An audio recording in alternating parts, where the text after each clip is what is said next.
बहुत समय पहले की बात है। तेनालीराम नाम का एक बहुत ही बुद्धिमान और चतुर व्यक्ति विजयनगर साम्राज्य के राजा कृष्णदेवराय के दरबार में काम करता था।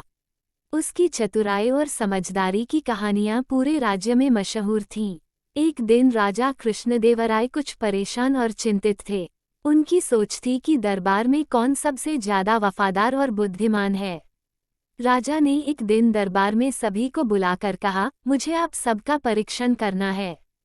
जो भी सबसे बुद्धिमान और वफादार होगा वही इस समस्या का हल ढूंढ पाएगा। राजा ने सबको एक चैलेंज दिया। उन्होंने सब दरबारियों को एक एक पौधा दिया और कहा, आपको इस पौधे की देखभाल करनी है और 1 महीने के बाद इस पौधे को मेरे सामने लाना है। जिस व्यक्ति का पौधा सबसे सुंदर और हरा भरा होगा उसे मैं पुरस्कार दूंगा। सब दरबारियों ने पौधे की देखभाल करना शुरू कर दिया। तेनालीराम को भी एक पौधा दिया गया था, लेकिन उसने देखा कि कितनी भी कोशिश करने के बावजूद वह पौधा बढ़ नहीं रहा था।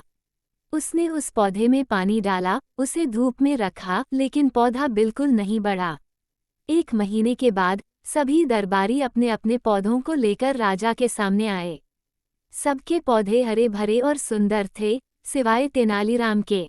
तेनालीराम का पौधा बिल्कुल मुरझाया हुआ था, उसमें कोई हरापन नहीं था।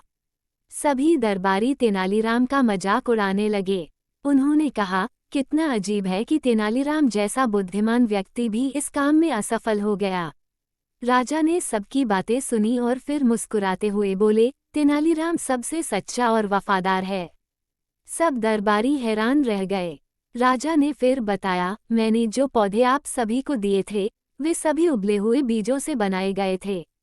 उनमें से कोई भी पौधा नहीं उग सकता था, लेकिन सिर्फ तेनालीराम ने सच को स्वीकार किया और उसे मुझसे छुपाया नहीं।